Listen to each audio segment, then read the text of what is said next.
तुम्ही टास्क 2 पूर्ण केले आहे. आता कृपया टास्क 3 वर जा. टास्क 3 म्हणजे मुलांना निळा रंग शिकवणे. येथे काही उदाहरणे आहेत. तुम्हाला हा व्हिडिओ तुमच्या मुलांना दाखवण्याची गरज नाही. तुम्हाला तुमच्या मुलांसोबत हे करावे लागेल. तुम्ही त्यांना अशा प्रकारे किंवा इतर कोणत्याही प्रकारे निळा रंग शिकवू शकतो. आकाशाचा रंग कोणता आहे? निळा. खूप छान. आकाशाचा रंग कोणता आहे? निळा. खूप छान. त्याने कोणत्या रंगाची जीन्स घातली आहे? निळा. खूप छान. समुद्राचा रंग कोणता आहे? निळा. खूप छान. काकांनी कोणत्या रंगाचा टी-शर्ट घातला आहे? निळा. खूप छान. काकांनी कोणत्या रंगाची जीन्स घातली आहे? निळा. खूप छान. हा कोणता रंग आहे? निळा. खूप छान. हा कोणता रंग आहे? निळा. खूप छान. हा कोणता रंग आहे? निळा. खूप छान. भारतीय ध्वजावर हा कोणता रंग आहे? निळा. खूप छान. ही गाडी कोणत्या रंगाची आहे? निळा. खूप छान. हा दरवाजा कोणत्या रंगाचा आहे? निळा. खूप छान.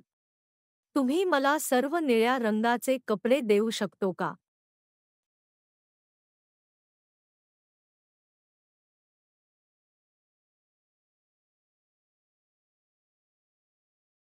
खूप छान.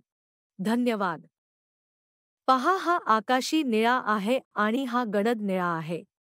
दोन्हीचा रंग निळा आहे. आता मुलांना फक्त निळा रंग शिकवा. एकदा मुलांना निळा रंग चांगला कळला की नंतर तुम्ही त्यांना सांगू शकता की हा आकाशी निळा आहे आणि हा गडद निळा आहे.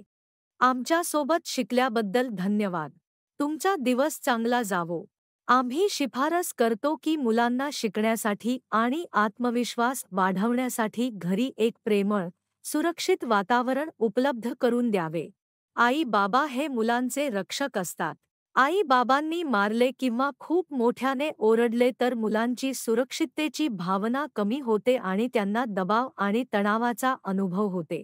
मग ते घाबरतात आणि नवीन गोष्टी शिकण्यावर लक्ष केंद्रित करू शकत नाहीत. आणि जेव्हा ते त्यांच्या पालकांना मारताना पाहतात तेव्हा ते शिकतात की लोकांना मारणे ठीक आहे. म्हणून आम्ही शिफारस करतो की तुम्ही तुमच्या मुलांना मारू नका आणि इतर कोणालाही तुमच्या मुलांना मारू देऊ नका. जर त्यांनी चूक केली असेल तर आमची सूचना आहे की ती चूक का आहे हे त्यांना नीट समजावून सांगा आणि मग ते समजतील आणि ते पुन्हा करणार नाहीत. लोक लहान असताना पालकांच्या वागणुकीमुळे खूप प्रभावित होतात आणि जर त्यांचे बालपण आनंददायी नव्हते तर ते दुःख ते आयुष्यभर सहन करतात. म्हणून आमची सूचना आहे की त्यांना एक प्रेमळ, सुरक्षित वातावरण प्रदान करावे. मुले जेव्हा चुकीची असतात तेव्हा गोष्टी चांगल्या प्रकारे समजावून सांगा. तर ते मोठे झाल्यावरही बालपणातील दुःख पासून मुक्त राहतील. आम्ही सुचवितो की मुलांना खूप प्रेम आणि प्रोत्साहन द्यावे आणि त्यांना शिस्त आणि चांगले संस्कार शिकवावेत. ही सर्व टास्क मुले लगेच शिकणार नाहीत. ते 2 वर्षात शिकतील. धीर धरा. एक गोष्ट वेगवेगळ्या प्रकारे शिकवा आणि मुलांसाठी शिकणे मनोरंजक बनवा. 2 ते 3 वर्षे वयोगटातील मुलांनी दररोज 1 तासापेक्षा जास्त मोबाईल फोन वापरू नये. धन्यवाद.